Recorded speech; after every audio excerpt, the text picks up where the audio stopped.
Good morning. I think the greeting makes sense in this weather. I do feel physically good. And there are eager faces before me, and Professor Gayatri Spivak is here. Good morning indeed. I'm a bit breathless because it is truly a dream come true for me. And I have, in these few minutes that I have been with her, learned not to excuse myself. So that if I do excuse myself for every bit of thing, I don't learn. That's what she told me. And I want to be a learner. This is history. We were a few disgruntled and disillusioned teachers trying to quantify the young minds in classrooms and playing the listing game when we had this brainwave. During one of our modest research forums, we were discussing education, and we decided to have a real discussion among college teachers about the double bind we were in. And we decided to invite Professor Spivak, so familiar to us through her essays, The Politics of Translation and Can the Subaltern Speak, which we had been teaching. Yet, she was so inaccessible intellectually. However, for us, she was the author of Outside in the Teaching Machine and An Aesthetic Education in the Era of Globalization, two celebrated books discussing epistemological performance through the training of imagination. We decided to invite her, but we also knew she was a distinguished professor at Columbia, which was across the seas, and it was like a giant leap in the dark to send her an email. We know about her incredible journey as an intellectual, translating and introducing Jacques Derrida's Of Grammatology and her extraordinary oeuvre from her early works on Yeats and then her translations of Mahashweta Devi and Ram Prasad Sen and post-colonialism and Marxism. We know all about that, yet we decided to invite her. And true to her spirit, she describes herself as a truth-telling woman who moves through life not afraid of people. So she dared to move to this remote village in Kerala to our college. She's truly, as described by someone, a polytropos, like Odysseus, traversing diverse knowledge minefields and connecting them by her flexibility of imagination. She's a post-colonial theorist, a deconstructionist, a Marxist scholar, feminist reader, but she reads in a certain way, turning it around. She teaches at two ends of the globe, and it is incredible how she finds the energy. She says she is muscle-bound with knowledge.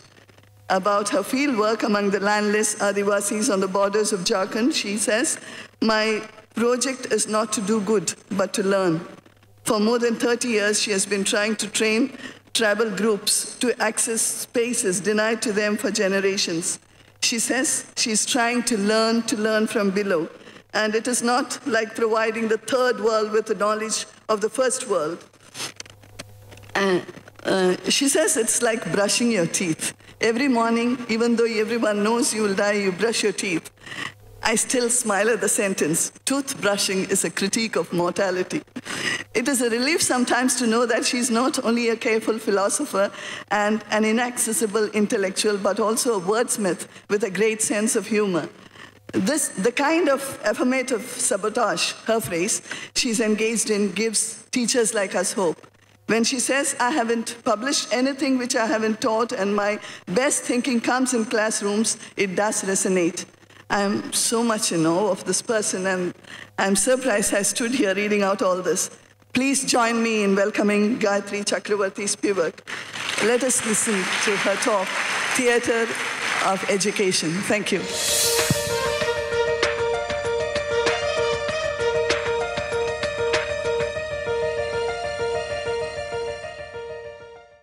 Yes, I should, first of all, thank Zahira very much for her very kind words. Also, what I thank her for is that she has taken the trouble to teach my material carefully. When I write because I have to write. But I don't expect anyone to read the stuff. I don't expect anyone to pay any attention to it. And therefore, I'm always humbled when I hear that people I don't know have taken the trouble to read what I write. Because I should tell you something. In the general world, I am honored, not so much because I'm so smart, but because I'm a token. See, I'm a woman, very good. I'm colored, very good. An Indian is a good color because we are so calm abroad. See, we are not like the black Africans. We are not like the Hispanics. And today there is Islamophobia, and people know I'm not a Muslim, so I'm safe. This is why I'm invited all over the place. And I speak English well, so that is also an advantage. I'm extremely practical about why people invite me. You cover many bases. You get a woman, you get a person of color who won't make trouble, and you get someone who can speak English well. So therefore, when people read my material, I am very, very grateful. I'm also happy to come here because this is by and large a center of enlightened Islam. The world needs enlightened Islam a great deal today because I am not, in fact, a believer. Therefore, I am also very aware that for those who have reduced religion to nothing but belief, which is the smallest thing that the brain does. This is true, this happened, and for those of you who are philosophers, the big phrase is ontological commitment. Ontological commitment, right? This is. That's not the thing. Is there a picture up there? Oh no, just me, that's fine. So therefore, I am very pleased to be speaking at a center of enlightened Islam where women are taken seriously as intelligent human beings. So now I want to remember my title. My title is Theater of Education. Okay, now the word theater, as many of you know here, comes from a Greek word which means to see, to make visible. That's theater. And the word theory also is, it's a little bit more upstream from the word theater. It also comes, theorein, to see, to look. Theory and theater are really connected. Now, these are Greek origin European words, right? Greek origin Romance words, Greek origin English and German words. This will not fly, for example, in Bengali. Now, Bengali is the only Indian language that I know well. Hindi I know because it's the national language. One should know one's national language. But I can read, write, and speak it, but that's about it. But Bengali is my mother tongue. In Bengali, since I teach in the villages, I cannot give this topic because the word theater is lexicalized into Bengali as theater. Now the word theater, which is the Bengali version of theater, is an upper class word. Where I teach, so this is another part, since I'll only speak 35 minutes, please remember, identity is undermined by class. This you understand here, but because I can't explain this. So in the villages, I mean I can, but it would take more time. In the villages, my students cannot hear this topic theater of education. First of all, they don't understand English. Secondly, the word theater in Bengali is an upper class word. What they know is called jatra. Local theater is called jatra, which means moving because they went from one place to another. So this talk would have no meaning.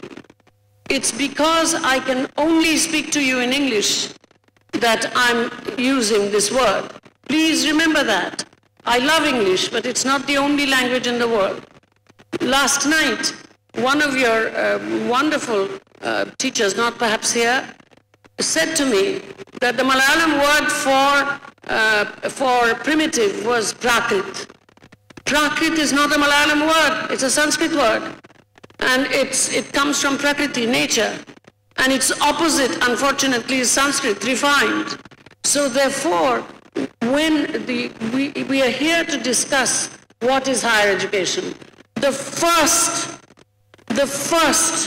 item of higher education is not commerce, it's not technology, it's not computer science, it's not economics, it's not business administration, it's none of these things. First item of higher education is to feel your language. Your language has a history before you were born, and it will have a future after you die. I'm speaking to the students. You are responsible for the language. That is the role. First I talked about enlightened Islam. And what does the first word of the Quran say? Read. Language, language. So therefore, it's not because I'm a deconstructivist, etc. I'm none of those things. I'm just a humble teacher. But you cannot have higher education at all, because you can take a person completely uneducated and teach them how to manage computer science by just giving some English words that they can move with. I know such people. Higher education is feeling the skeleton of your language and understanding that there are other languages in the world and everything is not a translation of English. Number one, and enlightened Islam already. But let me then show you that, so then, since I can't talk for too long, I've already used up 9 minutes. Therefore, I will do it through theater, through making visible. Okay, so first, I want to show a picture, which I think the one ahead, yes? Is it up there? Now, do I click this to, there we go. This is my picture of enlightened Islam. I'm standing here with the Emir, the Muslim king of Ilorin, Nigeria. Okay, you can see me right there beside the Emir. Okay, and on the very left is the great African Nigerian scholar Abiola Irele in his Nigerian cloth. Biola, as I called him, he was like my brother. He died on July 3. But he made an immense act of confidence in me by giving me on May 24 his last collection of essays to introduce, which I haven't yet finished doing. But that is just an unbelievable kind of honor, because identity-wise, he should have chosen another African. Nope. He honored me by choosing me, my brother, Abiola Irele. He was born a Catholic, Francis Abiola Irele. Beside him is Wole Soyinka, whose name the literature students should know. He won the first African to win the Nobel Prize. He's a dramatist, a little older. These people are older than I. Next to them is the Emir. We are in the Emir's palace. Now, because the Emir knows that I'm not a believer in anything, when I go to visit him, he tells his assistants, please tell Professor Spivak she does not have to cover her head and she does not have to take off her shoes. This wonderful Emir of a tiny African city. And because he says that, I cover my head and I take off my shoes. That is enlightened behavior. Not killing people of other religions, but respecting them so that they can respect you back. But the most important person in this picture is standing beside me, the Vice Chancellor of a small African rural, not unlike you folks, rural university, small university, new university, called Kwara State University. And his name is Abdul Rashid Nahalla. He is a practicing Muslim. He wears Muslim clothes every day, his cap and his toga-like thing, I don't know what it's called, and he prays 5 times a day. He's a practicing Muslim, comparative literature PhD from Canada. But because this was the day of the convocation, and he wanted to do what I believe is to be done, which is secularism by law and enlightened religions when the law is thickened existentially. Because of that, to show that his wonderful university was a secular university, he's wearing a suit. I had never seen him wearing a suit. And he goes to the Emir's palace wearing a suit. That's theater. I don't have to argue a long argument to say to you what is happening in this picture. What is happening in this picture is like theater, making visible a lot of points. You see, in English, we know this. When we really understand something, what do we say? Oh, I see, I see, I see. See? That's theater. You see. You don't just understand, you see. And in fact, in the other religion of India, unfortunately 86% or more majority, the word darshan, philosophy, is seeing. So there is a connection, not with my villagers, because they are kept out of darshan and they're kept out of English. But here, so therefore, my next point is, when you teach, you should know who your students are. I cannot give this all over the world, okay? Now, I'm going to go to the one before. This is my office, okay? This is where I'm going to go on the 20th. This is the office of our school. So you understand where I'm coming from. Now, how did this office, I've used up now 15 minutes. This is again theater, I'm showing you something. How did this office come into being?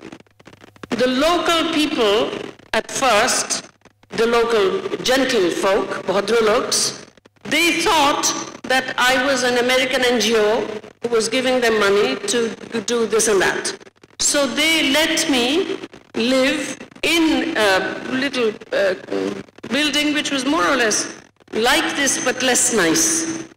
But when they found out that I was an Indian actually teaching these people rather than just distributing money or textbooks or computers or buildings or whatever, they made it impossible for me to stay there. Now these are fellow Indians, fellow Bengalis. The only difference was class. And what class difference was there? That I was way above them. I'm compared to them. Since I make an American salary and I run these schools on my salary, I'm incredibly rich. And also caste. Although my parents were anti-castists, wonderful people, and I think the caste system is a historical crime. For those people, Brahmin, my goodness, way up there.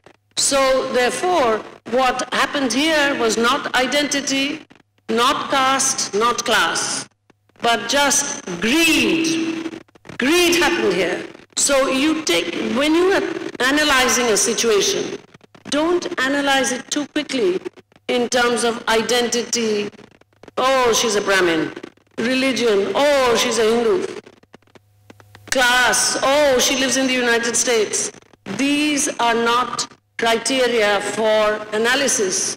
What really worked here was greed, wanting money. I wasn't giving them money. So therefore, one day we sat down together when there were like rats all over the place because they had put the big bags of paddy right in front of the house, so that inside the house rats were running all over the place. So, and we had to come up through other people's toilets. I'm still talking about higher education. These are the details of higher education. So we thought, and of course the jobs were bought. I know they're not bought here, but jobs were bought. So we sat down, these illiterate people, and I don't just look after Adivasis. My schools, that was Mahasweta Devi. I'm not identity. My schools are for the Indian poor. We have, even generals are there. How are they there? If you have a cow, you don't qualify. And if you have more than a bigha or 2 bighas of land, you don't qualify. If not, then you can come to my school. So that's the Indian poor. That's not any identity, this tribe or that tribe. I say to them, suppose we did it for my tribe, only the Brahmins. That's how the schools, that's how the world works. Is that what you want? So at any rate, we decided that we were going to do it ourselves. So among those poor people, some contributed 2 sacks of cement. Some contributed this, some contributed that. I contributed the latrine, because that is a new concept I have introduced, attached latrine. There is a latrine right in there, non-flushing, but nonetheless it is there. I contributed the latrine and the woodwork. And so they took interest-free loans from me and repaid through cuts in salary. So no capitalism, no interest. They repaid through cuts in salary and they built it themselves. This is my office building. And if you go, so you know where I'm coming from, I'm comfortable there. And if you go a little further, next picture, I can't, it doesn't seem to, no, this one. You see, this is the seminar inside that building, that not like this, wonderful, beautiful mics, etc. I'm right there in the back. There's a Muslim young woman right in there inside. This is the seminar that I will hold on the 24th morning. What is this seminar on? Democratic pedagogy. How is it taught? They tell me, because I can't touch them. They have been so denied intellectual labor, which in Bengali is matha khatano, making your head work, khatano, labor, intellectual labor, that it is not possible for them to learn intellectual labor. So higher education is not just this, it's not just going to school. I am a super higher educated person. For 30 years, I have been unable to find a method by which these people's heads will start working for anything but cunning, anything but their so-called justified rights. Me, that's what even human rights teaches them. That's what the political leaders teaches them. Democracy is other people. Democracy is other people. That's the double bind. It's not just me. So therefore, when you teach this poorest of the poor, other people, and when you are yourself rich, I have to say to them there are 2 castes in the world, and they know the answer to that one. The rich and the poor. There are 2 castes. And I say to them, I'm rich and I'm your enemy. I'm good, my parents are good. 2 generations do not undo thousands of years of oppression. You must do without me. The sarkar gives you things, government, because I'm there. And that's why, when you say, oh, how nice you are, and you carry my bag, and you give me a cup of coffee, I'm not pleased, because what is below is not respected. They are, after all, the same if we are a democracy. They have 1 vote, and I have 1 vote. I vote in India. So therefore, what happens in this seminar is my effort to ask them how I can reach them. And they give me suggestions, and I change. My method changes. That's what teaching should be. The higher education, as I said, it's understanding social justice. That's higher education. Otherwise, you fill the head with business administration and computer science. What does it do? Cyber hacking, crime, pornography. That's what they do with cyber education once they're outside of the office. Or one of them stole and he was the only one who had a regular Hindu middle class mother.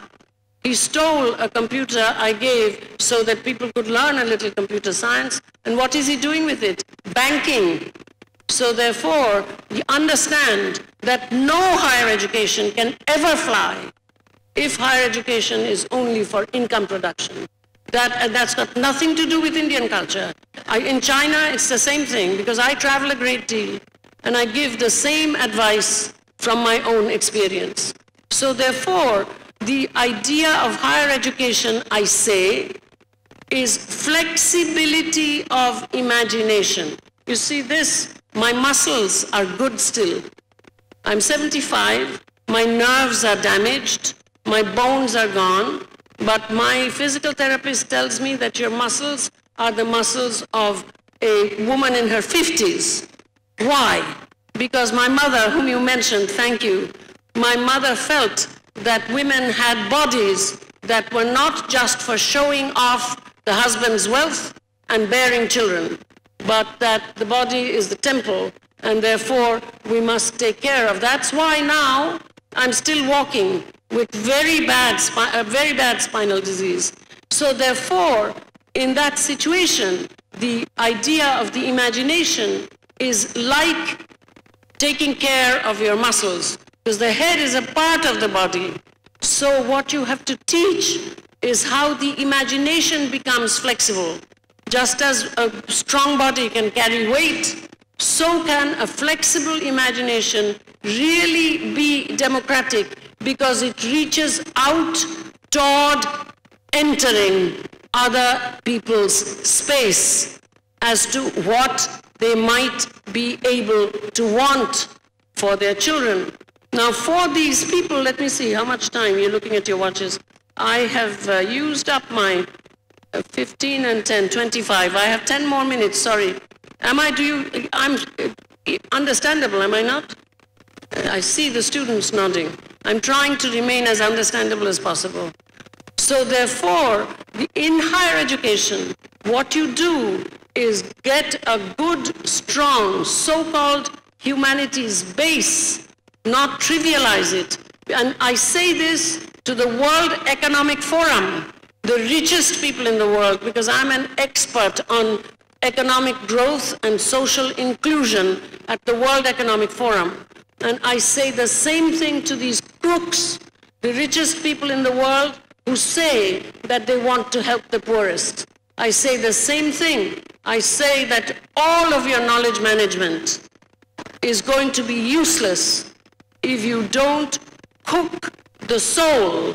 I use with them the metaphor of cooking, slow cooking the soul, so that what uses all that knowledge management is good. And with my students here, see the female teachers and the women are in there, I say, other people's children. Other people's children. And so therefore, the idea that the ones who are deprived should be identity politics and then come up and constantly say, oh look, we are Dalits, when they're in fact teachers at universities. Examine that one. They are class continuous with me. They are not class continuous with them. And they are supposed leaders. You said that you liked the idea that I talked about Fanon, Frantz Fanon. At least her students have heard of him. Our own friend Iqbal Ahmed, wonderful man who's dead now, who was born in Purnia. So therefore he and I were friends because, you know, Biharis in those days were either Bengali haters or Bengali lovers. And God love him, Iqbal was a Bengali lover. So when Edward Said would make fun of Iqbal's accent in Arabic, Iqbal would turn to me and say something in Bengali. I treasure those memories. So Iqbal knew Fanon. And Fanon in his book says again and again, the worst thing once you gain so-called independence is the leaders. the leaders. And that is an Indian word, remember? Nokar ho ya malik, leader ho ya public. That leader is an Indian word. It's not an English word. And the leaders are killing us. So to an extent, I teach these characters too. In Bengali, I call it netabaji. Netabaji. Huh? So therefore, that's another idea in higher education. Leadership is not the thing to learn. Good leaders follow. And good followers can hold the leader to accountability. That is not happening in Birbhum. In Birbhum, it's voting by terror. Okay? So higher education, try to see that primary, secondary, post-secondary, tertiary, and post-tertiary, all of this moves holistically.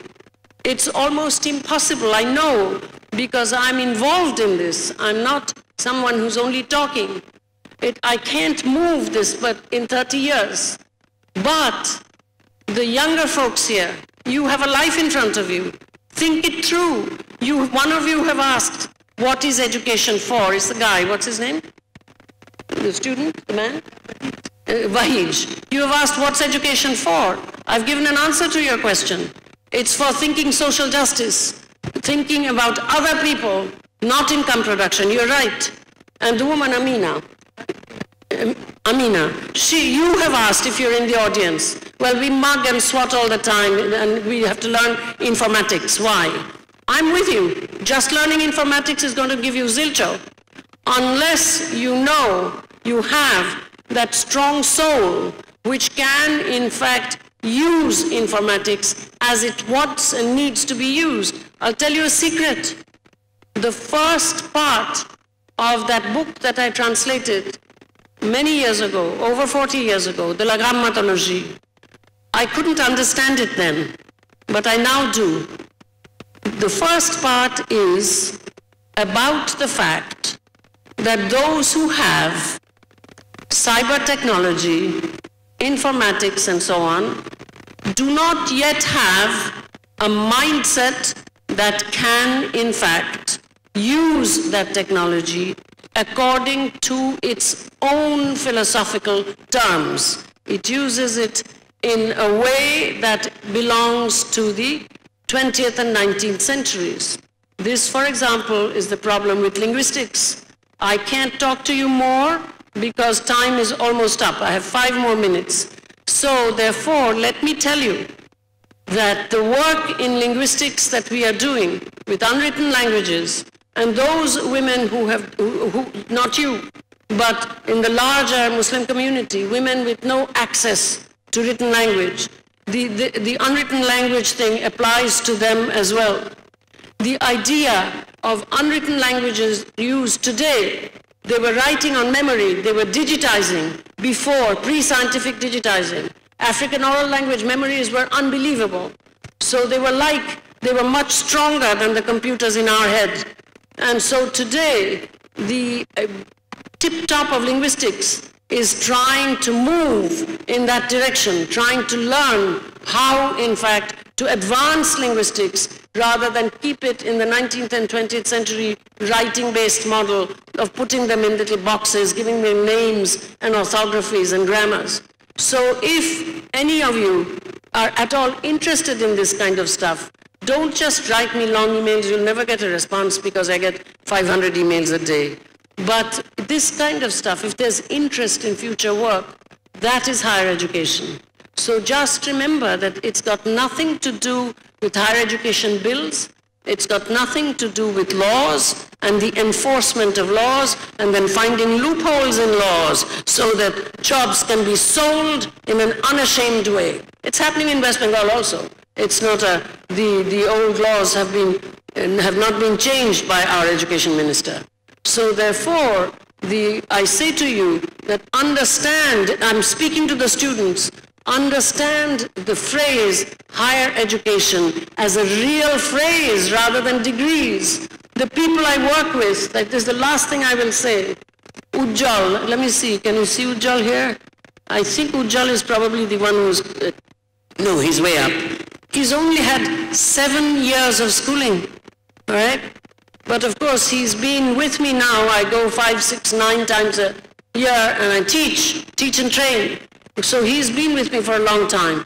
And last week, when we were talking to them on the telephone, they have cell phones, no money on them, but they have cell phones. So they give me reports. What he said, I felt, my goodness, what a step ahead, because I don't push them. He said on his own, Didi, it seems like Annapurna, one of the female teachers at one of the schools, is able now to make the very small students understand what they're doing when they're doing arithmetic, rather than just learn how to do it. He has learnt this difference between understanding and learning. I felt I had passed an exam, because most people who are teaching in colleges in West Bengal do not know this, the difference between understanding and learning. So therefore, you can get ahead, and if one person learns something, there will be 100. So this is something, and you know, the old schools, the schools in Purulia, were closed by the landowner because one student said to me, he came up, he was an Adivasi. They're absolutely poor, living in ways that you cannot imagine. Coming up, he says, Auntie, they're not teaching me anything. They are stuffing me with knowledge. He'd gone on to high school. They're stuffing me with knowledge so that they can have a record, the first Adivasi to come first in a general Hindu-Muslim high school. I want to go to a school where all the students are Adivasis. Didi, I'm not learning anything. He had learnt the difference between coming first in an exam and learning. And so the guy, the landowner, he was afraid of me since it was my money. The night after I left, he closed the damn schools. 20 years of work destroyed.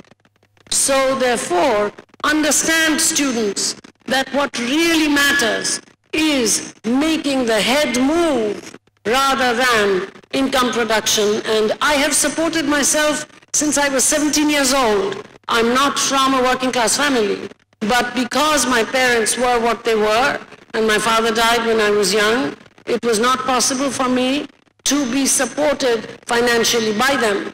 But nonetheless, and you know, Amina, when you ask, why do we have to mug things? Remember, when I was 18, I'm offering myself as an example. I was so critical of the university that Taraknath Sen, in print, not just in an email, Taraknath Sen said to me, you're not going to get a first class in your MA. And in those days, the 5-year plans, an arts student without a first class, unless her parents had money to send her somewhere, couldn't even get a visa. And so I launched myself. So understand that if you feel something, act on it for others, not just complain for your own sake. You are very fortunate that you're in this college where jobs are not bought and sold. You are very fortunate that you're in this college where enlightened Islam is at work. So therefore, you know, the enlightenment that Islam has given to the world, the tradition of adab, the Ibn Rushd's translation of Aristotle, out of which I teach English to my students there.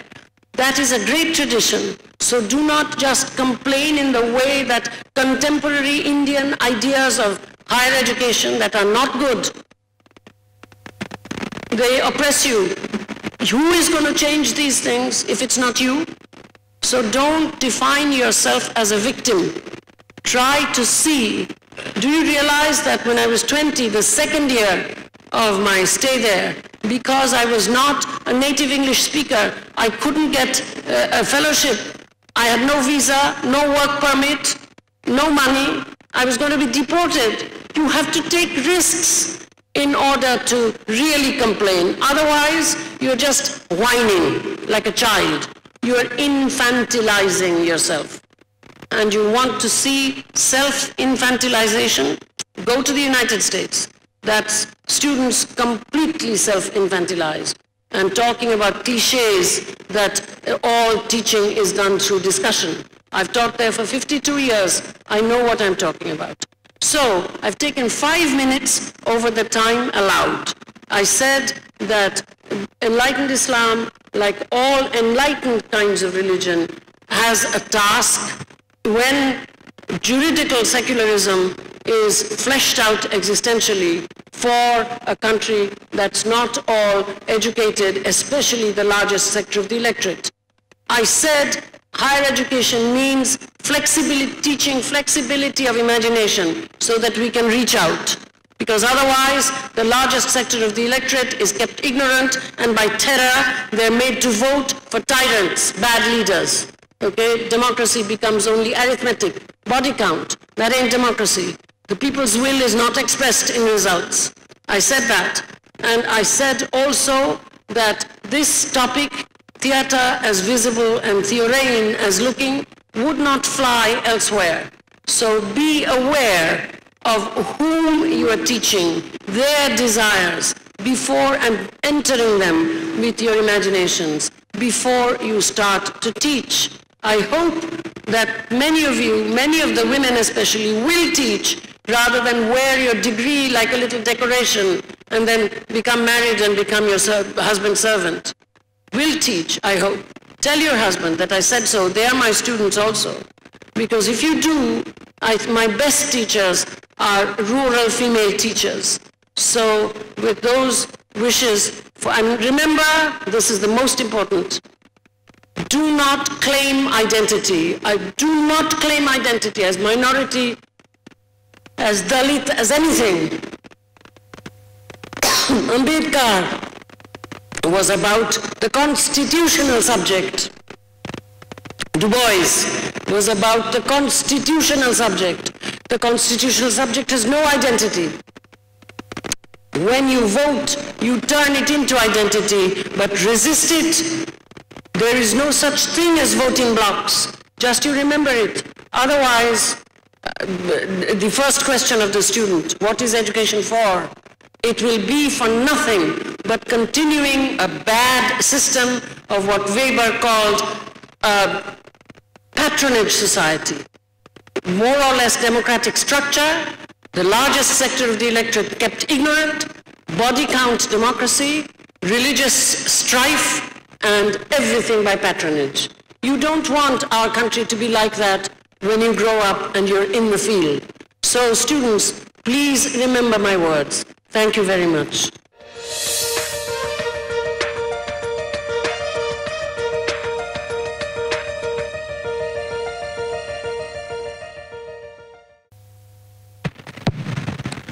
We are all in the education business, so we might want to clarify a few things.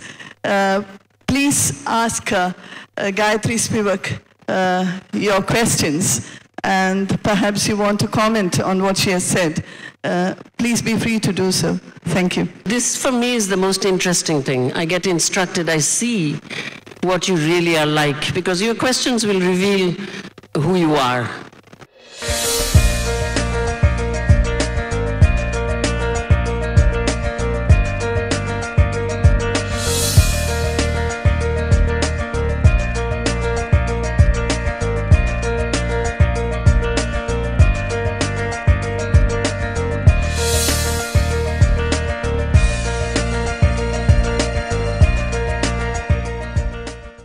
All three questions are very fine. Okay, let me say that, my father, and I never say this making an identity claim.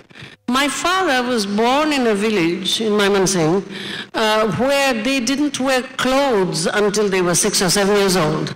They just wore a metal ring around their middle, a gunshi. So he was born in 1899, a long time ago. And so they wore a little dhoti when they went to school. So to an extent, this whole story about, okay, so you folks have had it good, this is correct when it comes not from careerist students, but from the absolute bottom. You see, my friend Amartya Sen sent his flunkies into the villages to collect material. And one of them said, and forgive me for saying it first in Bengali, because it's a wonderful thing. Boro boro kotha bola soja. It's very easy to say big things, boro boro kotha. big words. It's very easy to say, but in our lives, they will not come true. So, in fact, they are correct. We have to understand that when you see this Kwara State University, you saw the picture of the Vice Chancellor, right? It's a very small university, and in that university there are students whom I bring to Columbia for mentoring so that we can do something with the folks, the most poor folks who speak unsystematized languages and who are getting developed. I don't choose students who would qualify to be admitted into Columbia, because once those rural folks are smart enough to be admitted into Columbia, they want nothing. You can't force them. They want nothing but to advance. I had parents who taught me not to want that. But you know, your students they cannot have parents, because the parents have forgotten the old culture, which was not so good. It was incredibly gendered in terms of responsibility, but they have also not gotten the best of the so-called new culture. So we have to change ourselves. So this is why your question was very fine. So you can't really tell them what you say, more or less what you say. And is it more or less what I say? The identification doesn't come because you lived 50 years in the United States. There are many people who are, in fact, in the United States who do not talk as I do. Or talking is also not the point, and I want to answer the woman from, I'll come to you, I'm mixing up the questions. The woman from Hyderabad University. I did not say Ambedkar and Du Bois talked about Dalits as constitutional subjects. First of all, Du Bois did not know the word Dalit, and the word Dalit was not so much there when Ambedkar was, certainly existed in Sanskrit, but it wasn't a word. So what I was saying was simply the constitutional subject. And in fact, what I said, I'm glad you asked the question, was that the constitutional subject does not have an identity. The constitutional subject exists in any country that really has a constitution. But when the person votes, that is when the lack of identity is tied to something. You know, I mean, if you were, again, a Bengali audience, I would say that unconditional ethics is ahoituki prem, but without reason, unconditional, no identity for the constitutional subject.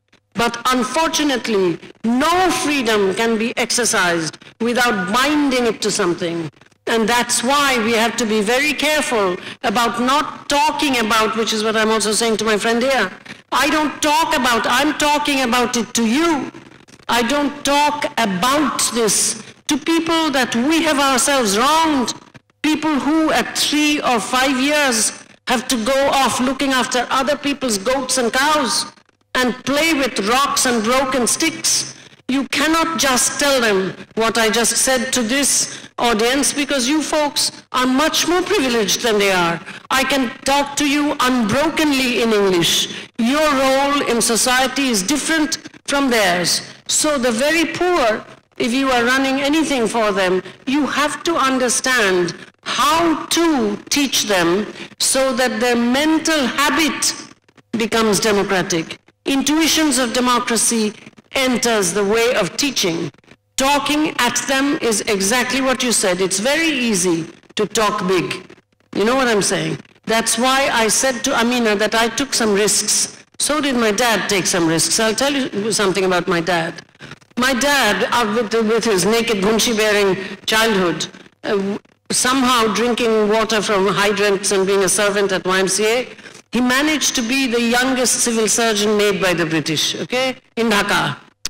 Now, the Nawab of Dhaka was raping women students in the hostel. And of course, they could not say anything.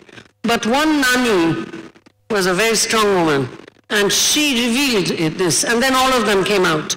And the British, who were very friendly with the Nawabs of Dhaka at that point, they wanted my father, a civil surgeon, to give false evidence. My father refused in 1 second and destroyed his career at the age of 41 and came back to Calcutta. So it's possible even if you're very poor. But on the other hand, not everyone can do this. So therefore, you can't expect everyone to be exceptional. So therefore, you cannot talk to them in this way. And you cannot mishear if you're teaching at a university. You cannot mishear and transform what I said to they were talking, and no, they were not talking about. They were both pretty. Du Bois was born into the black middle class, and Ambedkar's parents, as you know, were in the army for some generations. Dad was a Subedar, and Ambedkar, the name is a Brahmin name, his teacher's name, right? So they were not playing around with identity.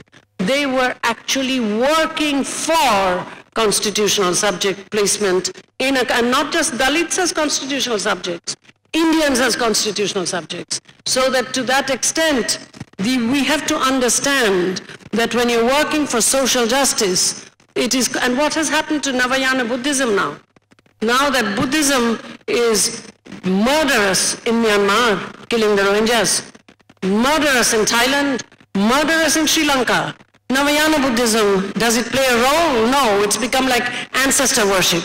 So therefore, the idea of how we use that powerful guy, not just as a kind of leader and a guru and an ancestor, this is a very important thing. And in university politics, I don't quite know how to be political at universities here. Because in order to be political within a university, since I've taught at different kinds of universities for 52 years, but not in this country, therefore I know very well that the university structures have to be changed from inside. The institution building, university is a word. The universities are not similar. And now public-private are not similar either. And in fact, when I went to teach for one semester in JNU, the Indian there did not want me to come because he wanted a French person to teach French theory. Romila Thapar was kind enough to invite me into the history department. So therefore, how to be political in the face of lawyers beating up people in front of the court of law, I would be an idiot to say that I could tell you. These situations, you have to be inside the problem. I can say something about violence in Birbhum, because that's where I've worked now for many, many years. And there's a lot of violence there. You cannot confront violence by generalizations. Violence requires this non-violent and passive resistance, etc. Very nice. But they are okay for national liberation and embarrassing the British. But they're not okay for actual practice. I said to my brother here that he has to speak differently to his school from the way I do. So there, I think you have to teach me and show me not to do political behavior at universities by very class-continuous demonstrations, by behaving like demonstrations all over the world, where bribe culture and rape culture and choosing leaders because you are ignorant, the largest sector of the electorate, these things are the realities of the country. It amazes me to see elite-style politics gathering celebrity by going to jail and so on. I remember when Mahashita took me to jail for lunatic criminal women, she said, "I'm even bringing you to jail," and I smiled at her. I said, "You think this is the first time I'm in a jail? At least I don't, those kinds of things are not for seeking celebrity and becoming famous all over the world." I find that our way of behaving politically at universities is very identitarian.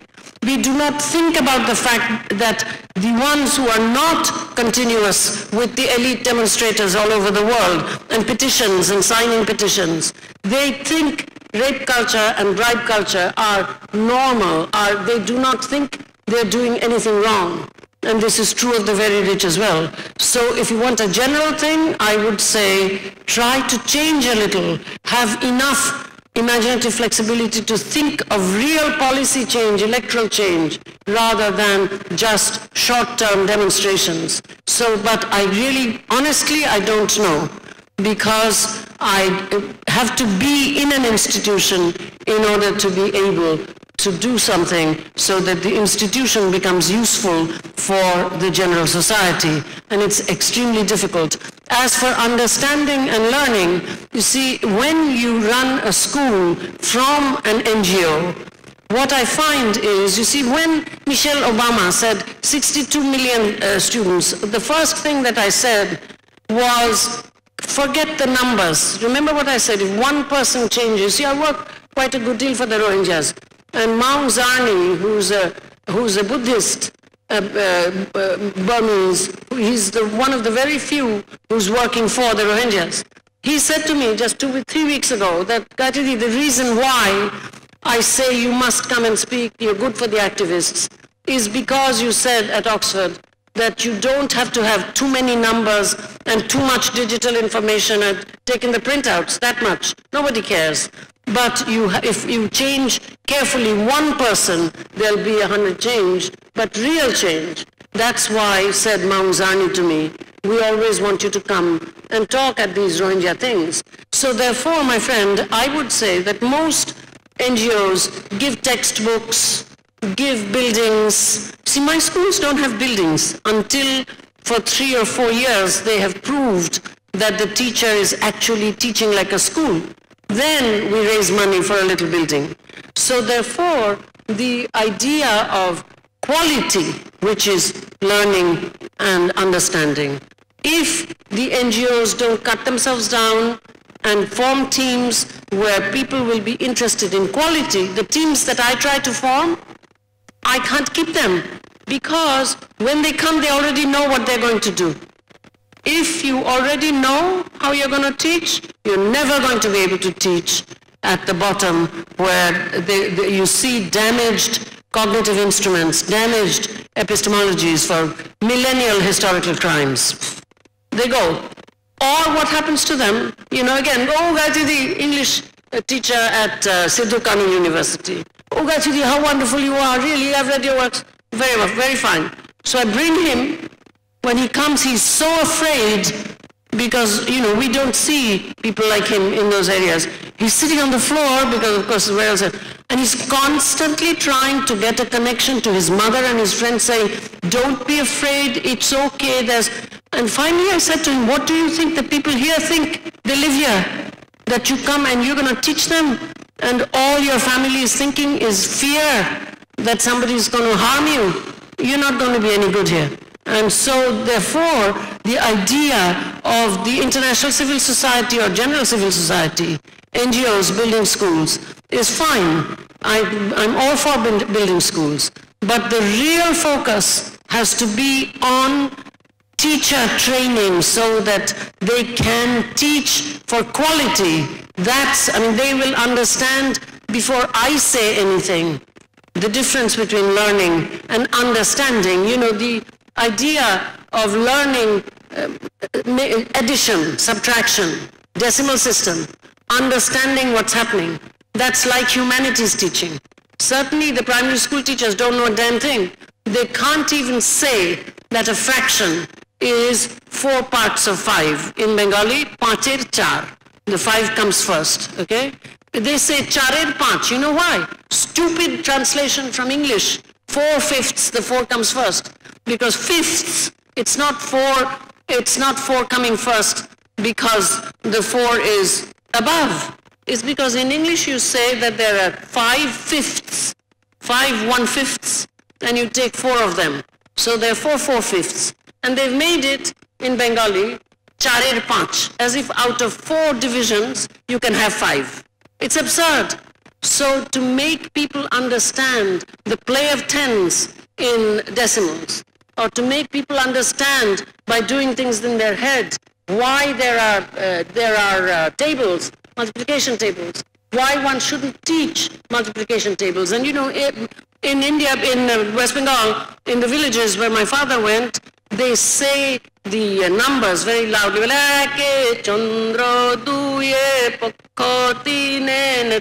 like that, okay? See, 1 is a moon, 2 is the 2 phases of the moon, 3 are the 3 eyes of Shiva, Chare Ved, very Hindu, 4 Vedas, right? Panche, Panchavan, that is, nobody knows this in these cities. You think all Bengalis know this? No.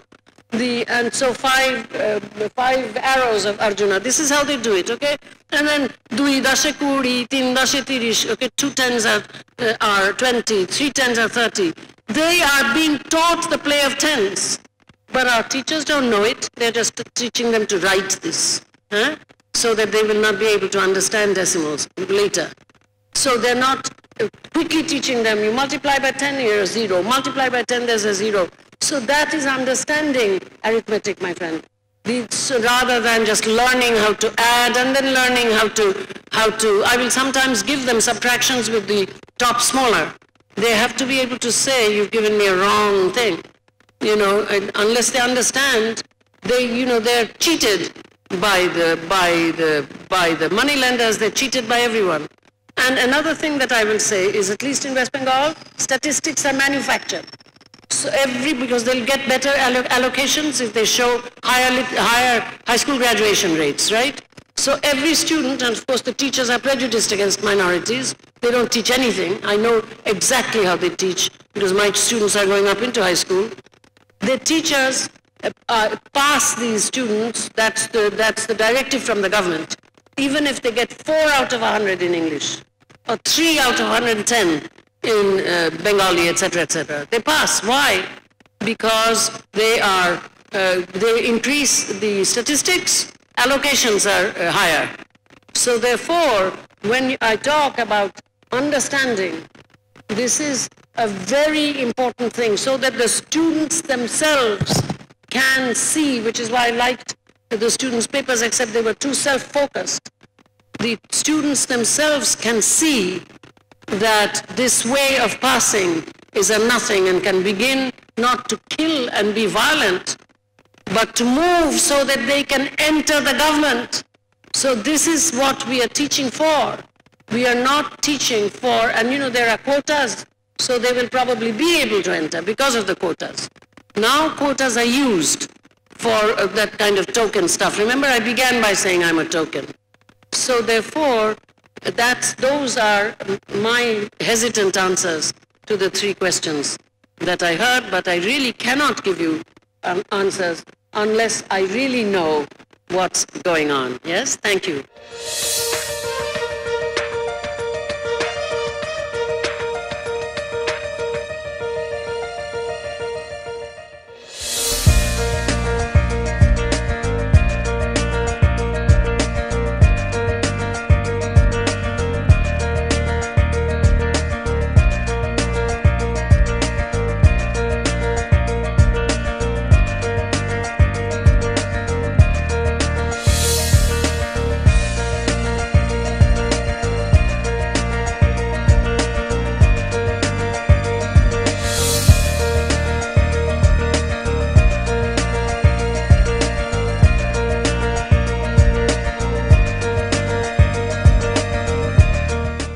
Okay, the first one was about how one could actually do the uncoercive rearrangement of desire practically, wasn't it? Wasn't that the question? See, the thing is that in our world, this is impossible. First of all, one can't really do it because of the incredible corporatization of the educational sector. This, of course, happens. I mean, we have now for-profit universities springing up all over the place, but if you want to see real corporatization of universities, of course, you have to get to the United States, and that's where I teach. So, and I do teach, I'm in touch with the teaching situation in West Bengal, because from here I'm going to go talk at Asansol, right? So, but nonetheless, I'm not paid by these people. So the thing is that in my aesthetic education, that book, what I wrote again and again was that I did not think what I was saying would happen. But since I believe this, I am obliged to write about it. I will write about it as honestly as I can, and perhaps I was writing, and I was quoting Nietzsche, perhaps I was writing for the philosophers of the future, I was quoting Nietzsche, philosophers of the future. This is why I'm looking at the students. I have not a great deal of hope, my friends, because I know what the social patterns are like in our country, away from the metropolises. But nonetheless, if one person catches fire, then many things change. So to an extent, your first question, how to make it practical in a large way, I don't think it can be practical. But I will say something else also. And if you don't mind, I will quote Karl Marx. In the one piece where he wrote about what revolutions were, what did he say? Because he was actually interested in form, and I'm not going to go into that now because there's no time. But when he's talking about revolution, he talks about content, and the woman from Hyderabad, the student, listen to this also, you bind form to a content. And he says that the revolution of the 19th century, which was his century, will take its content from the poetry of the future. The revolution of the 19th century, I'm quoting, the revolution of the 19th century will take its content from the poetry of the future, a poetry that nobody then was able even to recognize of the future. So to an extent, I am certainly not either stupid or vain enough to think that a lifetime's lesson learned is going to work for the whole world now. No, with corporatization, it's not going to work in the whole world. And how does it work at Columbia? I'll tell you how. I'm just coming, I don't just teach children in Birhun. I'm just coming from finishing my senior seminar at Columbia. In fact, I haven't graded the final papers yet. And what Columbia no longer teaches is how to read. This is your question about understanding and learning. They teach how to summarize, how to give it's a good school, how to give historically relevant information, how to give opinion, how to have methodology, and I teach generally, I'm only supposed to teach postgraduates, but I do teach fourth year. So these senior seminars, they don't know how to read. And so every day they have to, by midnight, they have to submit a page of a reading of something. And they show that they can't read. The best student was the best student in philosophy, okay? White guy, wonderful student, Heidegger, you name it, everything. And I would he could give me back my words, you know, and talk my talk. That's why I minded saying Du Bois and Ambedkar were talking. And so he could talk the talk. But as they say in American, he couldn't walk the walk, he couldn't read. So I would say to him, Mark, you see what your education has done to you. You're so smart that you can say exactly what I'm saying, but you can't do it. The last day in my office, he's crying, you know, nice white guy. And I said to him, I'm sorry, I'm not your mother, and I'm not your shrink. That is to say, you're a psychoanalyst. I don't even have handkerchiefs in my, Kleenex in my office. I'm glad you're weeping because you're realizing that your university education, top of the tree, has done nothing for you. But once you go into teaching, etc., people will put you at the top of the tree again because you're Columbia, brand name university, best PhD in philosophy. Of course they will. They'll lick your backside. But you will remember what I said. You don't know how to read. So therefore, I mean, I say this to them. And of course, down below, they don't know how to read because we've screwed them. We have not given them the capacity, except the very exceptional people, the capacity to use their heads. So therefore, I do not offer uncoercive, doesn't mean you don't push. No teaching can take place if you don't push. Uncoercive in this case, as I explain where I write, means the future anterior. What will have happened, whatever I say, when I leave this room, I can be sure that most of the people here will continue exactly as they did before. So that is why I say uncoercive, because my own attempt to push is nothing. And desires, the Columbia seniors who come to my class, they're a self-selected group. Mostly their desire is to help the world. And so that's the desire that I try to rearrange. And I say to them, why do you think everyone else is marked by the fact that they're within a superpower and you are not marked? Are you gods? So to an extent, it doesn't matter if they're older. The task of the teacher remains the same. It's a very frightening task because the humanities teacher, after all, many of my students are much more knowledgeable than I am. Certainly many are smarter than I am. But on the other hand, the fearful responsibility is to get a sense of what they are wanting and move in to the best of your ability to move those desires. It's not easy, because what do I know? That's one. The two is volunteerism. Now, I forget your name, my friend, but the volunteerism, the funniest thing is, I am politically against private sector volunteerism. I think private sector volunteerism, which in fact top-down philanthropy, which also the US does, I think it's a very poor idea. But that also is something which I'm obliged to do, so that the situation is making me be politically incorrect. So that helps, so that I can't ask everybody to be a volunteer. I know there's a party here called Social Democrat, but I have nothing to do with that. I'm not a member of any party.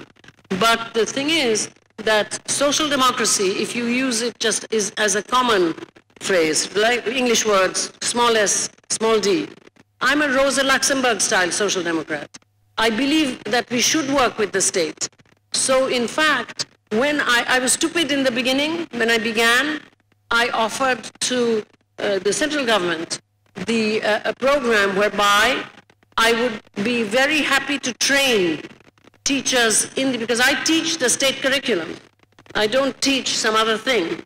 So mainstream. So therefore, I had offered to be, and I could have worked it into my thing, to offer training for teachers in the national system and the state systems. I had asked Madhu Kishwar to find me people in every state who would have this kind of a feeling, knowing the local language well enough, so that we could do something. They were not in the least interested. I realized that I was being stupid. I was not a leader. I had no political power. I wasn't going to run for national office. Who would do a damn thing? This was a ruined country. So then in my own neck of the woods, as I kept working, I realized that the block development officers, I'm sorry, I know you were looking at your watch. I won't keep you too long, but I have to answer him. It's a very serious question. The block development officers, which is the first position in the West Bengal civil service, below that is the panchayat system. They're full of prejudice, the so-called local self-government. But some block development officers remain idealistic. And so I realized that that's where I should start working, rather than. And so there are one or two who have stayed with me since 1998. I'm also, when I found out that because there is trade in organic stuff right now, I found out that West Bengal had formed a Beej Nigam. And the guy was a PhD from my own university who stands up when I enter the room. And so, which I find derisive. But, so I'm working with them. So I work with the state where the state is movable and I won't get any celebrity. Because once you get celebrity, it's useless. See, I don't have a web page. My schools, you won't find them on a web. Because once you make yourself known in that way, you cannot work for them anymore because you're learning from them. It's boring for most people. So therefore, the voluntarism is not my thing. Voluntarism I'm obliged to do. I'm interested in people wanting to use capital for social ends. That's the desire for social justice. Or as my colleague Joseph Stiglitz says in a more liberal way, make him want to pay taxes. But that's more liberal. I'm politically slightly different from Joe. But nonetheless, you asked a good question, but that's where I'm at.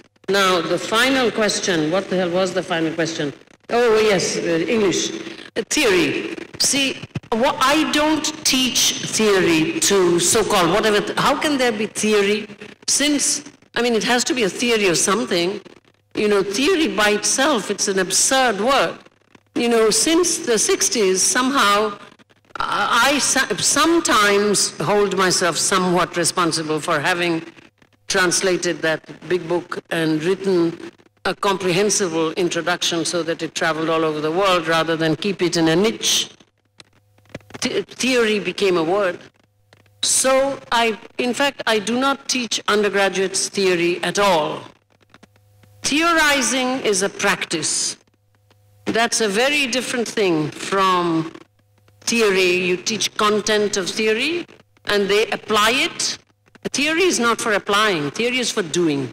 You will see that most people who make theory, in fact, leave it behind and begin to do theory better and better and different and different. You see, I mean, that word writing, for example, never came up in Derrida again.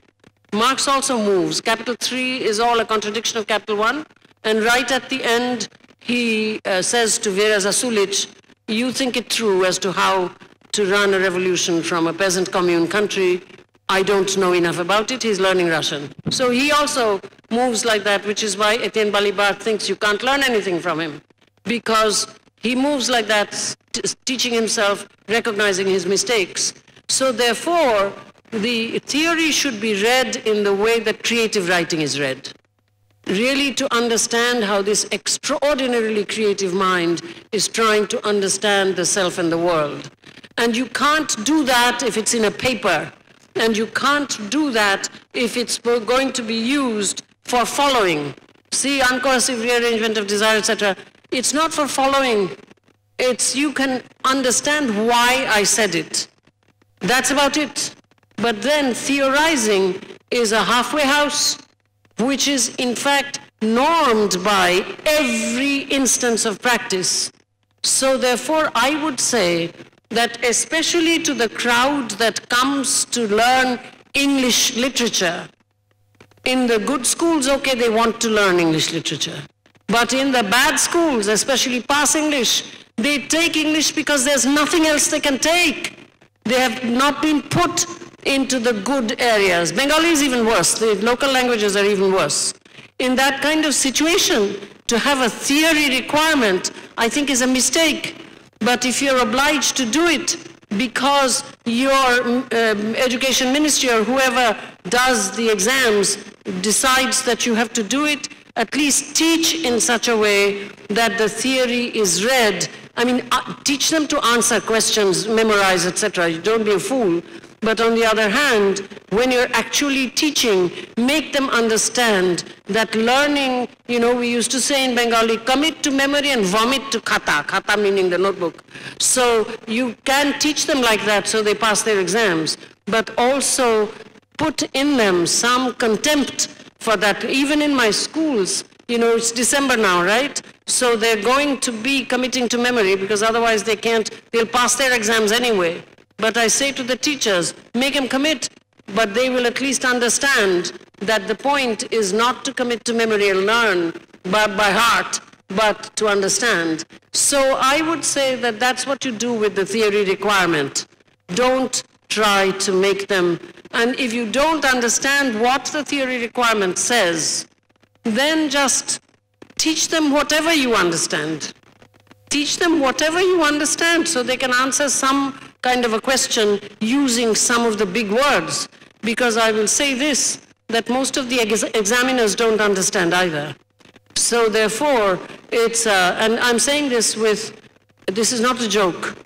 I'm saying this with absolute conviction because I talk to enough people around the country. When an additional magistrate wanted to talk to me because I was such a famous person, you know, I had never paid any attention to what the primary school people did.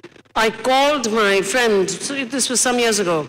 This was when one of the BDOs I was working with, Arindam Mani, said, Didi, you know, my Monib wants to talk to you, you must talk to him. So, okay, I'm talking to him. So I called one of the primary school teachers, Bangshagopal Chatterjee, Bangshagopal Mukherjee, I think, a Chatterjee, Brahmin name. So Chaudhuri, Bangshagopal Chaudhuri. So I called Bangshada And I said, and he was a very honest man, which is why the DFID dropped him. He was supposedly a resource person who spoke the truth and said that the DFID workshops did nothing in the villages. So he was dropped. But he's my friend, my intellectual equal, primary school teacher in Shahabad. I called him and I said, Mangshuda, my understanding is that 70% of the primary school teachers do not know anything about the decimal point or how to place them. Am I right or wrong? And so he says, Didi, I'm sorry to say that you're right. Maybe the percentage is more. So therefore, the examiners do not understand anything about essentialism or anything. So teach them whatever you understand in terminology that they will understand, remembering that theory is not for application. The people who theorize as a practice because they must theorize, they have to theorize. And also, finally, that if, as you're teaching them whatever you understand, but giving them some of the big words so that they can answer the exam questions, you can have confidence in the fact that most examiners will not understand what they are writing about if they write it in with enough confidence and with the big words. For example, I just had to make it clear that my politics are against private sector voluntarism. Why? Because people don't understand these things. So don't worry about it too much, okay? But move toward literature in the local languages as well and not remain confined to English. Thank you very much.